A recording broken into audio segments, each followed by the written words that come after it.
আছো তোমরা? আশা করি সকলে খুব খুব ভালো আছো। আজ রবিবার আর এখন সকাল 6:30 বাজে। আমি ঘুম থেকে 6টায় উঠে গেছি, উঠে মাসিক কাজটা সেরে রান্নাঘরে চলে এসেছি। যেরকমটি তোমাদের বলেছিলাম যে সকাল সকাল রান্না করে নিয়ে যাব কাকার বাড়িতে, তো এখানে ভাত বসিয়ে দিয়েছি। আজকে এই বেলাতে মানে নিয়ে যাবো ওদের জন্যে ভাত, মাছের ঝোল আর আলু সেদ্ধ, আলু মাখা আর কি। তো সেটাই এখন বানাবো। সঙ্গে বড় দেখে কি টিফিন খায়, যেটাই খাবে সেটা বানিয়ে দিচ্ছি।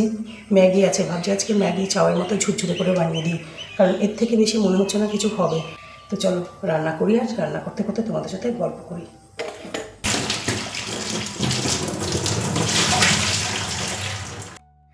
সাথে জানো তো আরও অনেক কিছু করা যেত, কমপক্ষে একটু ডাল তো করাই যেত। ডাল, আলু সিদ্ধ মাখা আর মাছের ঝোল, একদম মানে ঠিকঠাক খাবার কোথাও বেরোনোর পক্ষে। কিন্তু এত কিছু খাবে না বলছিল, শুধু ঝোল ভাতে নিতে বলছিল, বলে ঝোল ভাতও গলা দিয়ে নামবে না, তাও শুধু ঝোল ভাত নিয়ে যাবো, সাথে একটু আলু সিদ্ধ করে নিয়ে যাচ্ছে। আর তাছাড়া জানি তো গো, এই সময়টা না কী পরিমাণ টেনশন আর কী পরিমাণ খাটুনি থাকে না, সেটা আর বলার নয়। আর তারপর কি বলো তো, 2-4 দিনের জন্য বা 2-4 বছরের জন্য যাওয়া নয়, একদম বাড়ি ঘর বিক্রি করে সারা জীবনের জন্য একটা শহর ছেড়ে চলে যাওয়া, যেখানে ছোটো মারা কবে এসেছে বাংলাদেশ থেকে। মানে এখানেই বলতে পারো ছোটো মাদের পুরো লাইফটাই কেটে গেছে। এখন তো একদমই মানে শেষের পর্যায়ে। তো খারাপ তো লাগছেই, আর সেই সময় খাবার গলা দিয়ে নাবে না। আর আমি ফুলের বেলায় দেখেছি না, বাপরে, শুধু ফুলদের, আমার ওর বাবারও জানা তো নাওয়া খাওয়া ভুলে গেছিলাম। যতক্ষণ না মেয়েকে ওইখানে একদম সেট করে দিয়ে আসতে পেরেছি, ততক্ষণ না আমাদেরও নাওয়া খাওয়া ছিল না।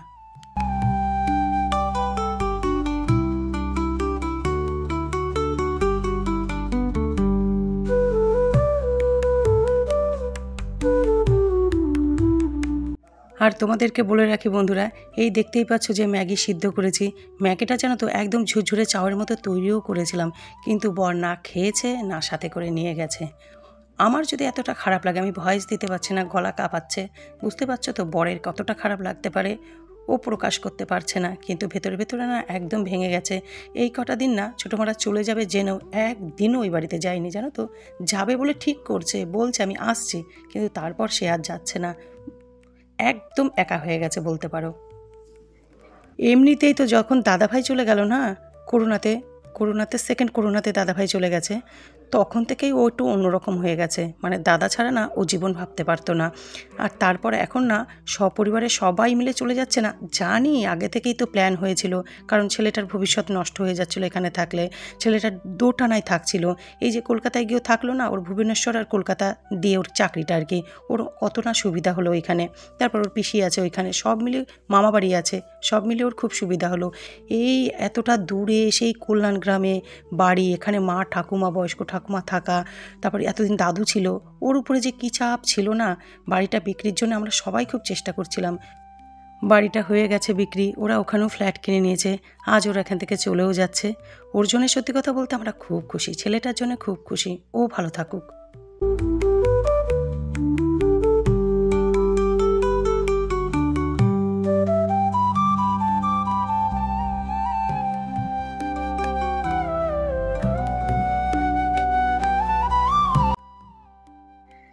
রান্না হয়ে গেছে, এবার খাবার গুছাচ্ছি ওদের জন্যে। আর এরই মধ্যে না বর, আগেই বললাম যে খাইনি, ও না খেয়ে অফিসে চলে গেছে। ও ওই 9:30 নাগাদ, কি 9:30 বলবো না, 9:15 নাগাদই যায় অফিসে, বেরোয় আর কি। 9:30 মধ্যে অফিসে পৌঁছাতে হয়। আর আজকে নাকি ওর অনেক কাজ, তাই জন্য ও 9:15 মধ্যেই অফিসে বেরিয়ে গেছে না খেয়ে।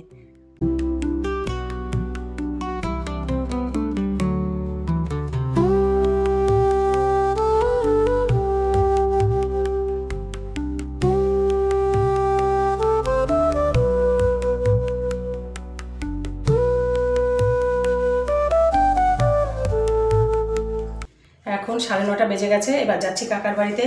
আর আজ জানো তো নরকুটিদাকে ডেকে নিয়েছি, কারণ এই এতগুলো খাবার নিয়ে, এতগুলো ভারী খাবার নিয়ে আমার রাস্তা থেকে টোটো অটো ধরতে একটু অসুবিধেই হবে, তার জন্য নরকুটিদাকে ডেকে নিয়েছি। নরকুটিদা এসেও গেছে, চল যাওয়া যাক।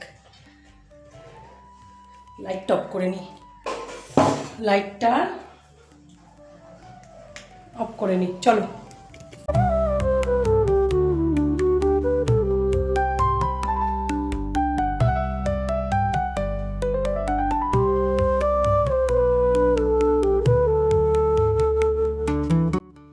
আমি কল্যাণগ্রাম পৌঁছে গেছি, আর এর মধ্যে দেখো ট্রাকও চলে এসেছে, ট্রাকে মাল উঠাচ্ছে।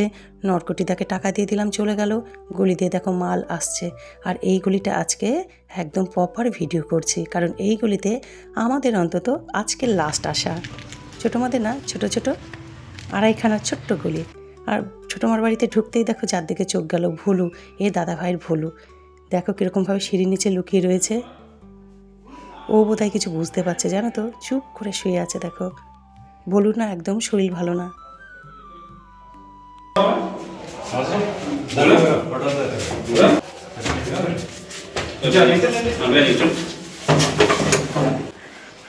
কোথায় সব?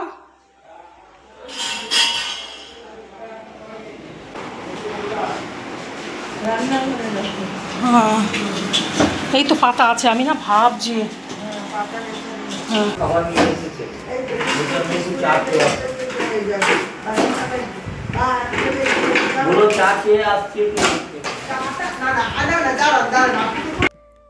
একদমই লাস্ট মিনিট গোছানো গাছানো চলছে, প্যাকিং চলছে। ঘরগুলো একদমই ফাঁকা হয়ে গেছে। কিছু এই ছোটো ছোটো জিনিস আছে যেগুলো নিয়ে যাবে, প্যাকিং হবে। দেখো ঘরগুলো পুরো ফাঁকা। ছোটো মা তো আর আসতে এখন পারবে কিনা ঠিক নেই, বয়স হয়ে গেছে। আর দিদিভাই ইদানিং হয়তো আসবে না, আসলেও পরে, কিন্তু দিব্যকে আসতে হবে, নানান কাজে আসতে হবে। ঘরগুলোকে খুব ভালো করে ক্লিন করে তারপর যিনি নতুন মালিক তার কাছে চাবি হ্যান্ড ওভার করতে হবে। ওর অনেক কাজ রইল। কালকে ওই যে লোহার কাবাড়িয়া এসেছিল না, নিচে রাখা ছিল। না নিচে কেন রেখেছেন?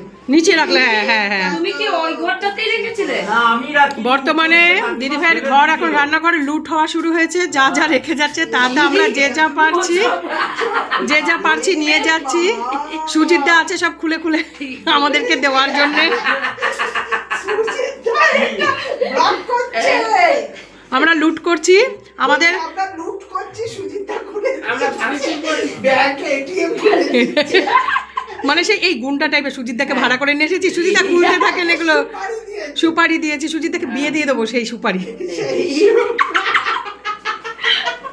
বিয়ে দিয়ে দেবো সেই সুপারি দিয়ে। সুজিতদা এখন বর্তমানে সবকিছু খুলছে, আমাদেরকে দিয়ে দিচ্ছে। কি পাল্লায় পড়েছে। গোছ গাছ প্রায় শেষের দিকে। উপরে অনেক ব্যাগ পড়ে আছে, আমি নিয়ে আসি, ভুলতে হবে না, না বলে তো আবার আউট হয়ে যাবে। দেখা গেল এটাও চলে যাবে। দুঃখ বলো, খারাপ লাগা বলো, সেটা না এখানে প্রতিটা মানুষের মনে। তার মাঝখানে হাসি মজার গল্প হতেই থাকে। আর এই সুখ দুঃখর মুহূর্তগুলো যখন আমি ক্যামেরাবন্দি করছিলাম না, তখন এমন একটা জিনিস আমার চোখে পড়লো যে ভেতরটা না পুরো মোচড় দিয়ে উঠল। যে মানুষটা জোয়ানকালে এই বাড়িটাকে খুব কষ্ট করে তৈরি করেছে, সেই মানুষটা জরাজীর্ণ শরীরে দুতলার ব্যালকনির জানলা দিয়ে দেখছে তার জিনিসপত্র সব প্যাক হচ্ছে। সেই মানুষটা আর তার পরিবার কিছুক্ষণের মধ্যেই বাড়ি ছেড়ে চলে যাবে নতুন একটা শহরে। এই মুহূর্তটা বা এই ফিলিংসটার কী নাম দেবো আমি জানি না।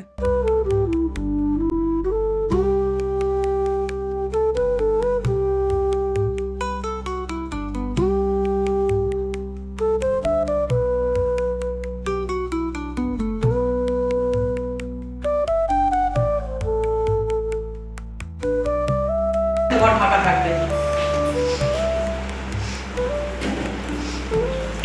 ঠিক আছে ছোট।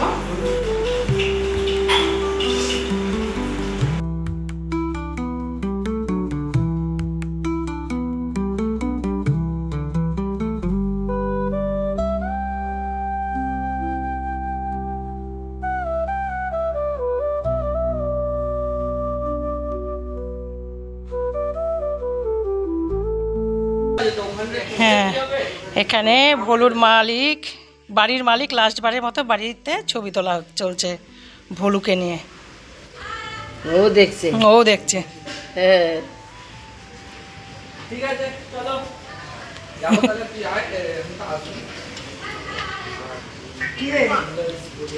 বাড়ির ছবি তুললো দিব। হ্যাঁ হ্যাঁ, ফটো তুললো। বাড়ির মালিক কয়েকদিনের মালিক। দাদুর ছিল, দাদুর থেকে তো হ্যাঁ যাবে তো ঠিকই। দিব্য তোর এই হাল, বাবা যে দাদু চলে গিয়ে ঠাকুমা মানে ঠাকুমার মাকে সাজাতে গিয়ে ওদিকে ঘর বাড়ি করতে গিয়ে তোর কোমরে গামছা উঠেছে।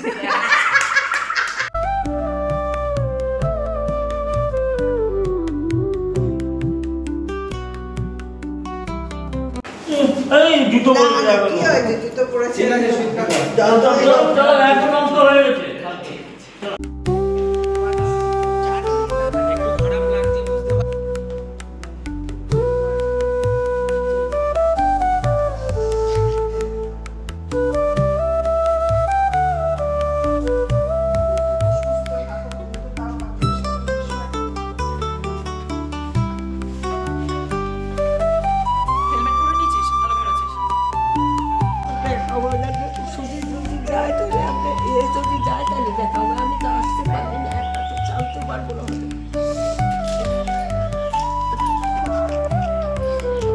বন্ধ হয়ে গেলে মুশকিল হয়ে যাবে এই আচ্ছা বাইরে যা ওটা না চলে যাবে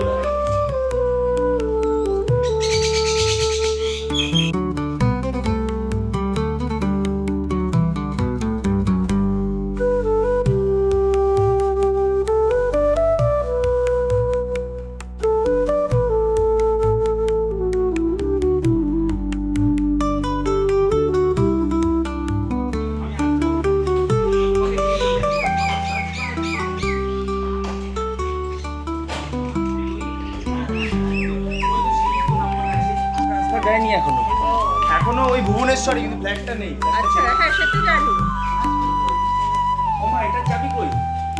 তোকে যে একটা ব্যাগ দিলাম ওটা একটু দে।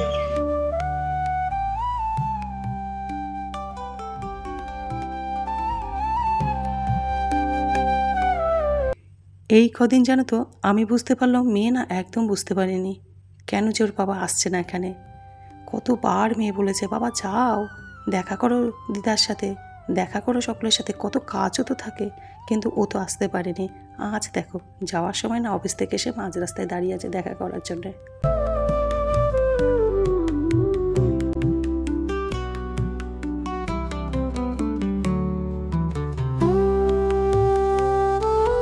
সাবধানে থেকো আমি পুলিশের সঙ্গে কথা বললাম, পুলিশের সঙ্গে কথা বলেছি। সুস্থ থেকো ভালো থেকো গাড়ি ঘোড়া সাবধানে চালিয়ে যাও যাও ঠিক আছে। জয় গুরু, জয় তারা মা। আর চলে যাও ওখানে চলে যাও রিঙ্কুকে নিয়ে আমি বলে দেবো।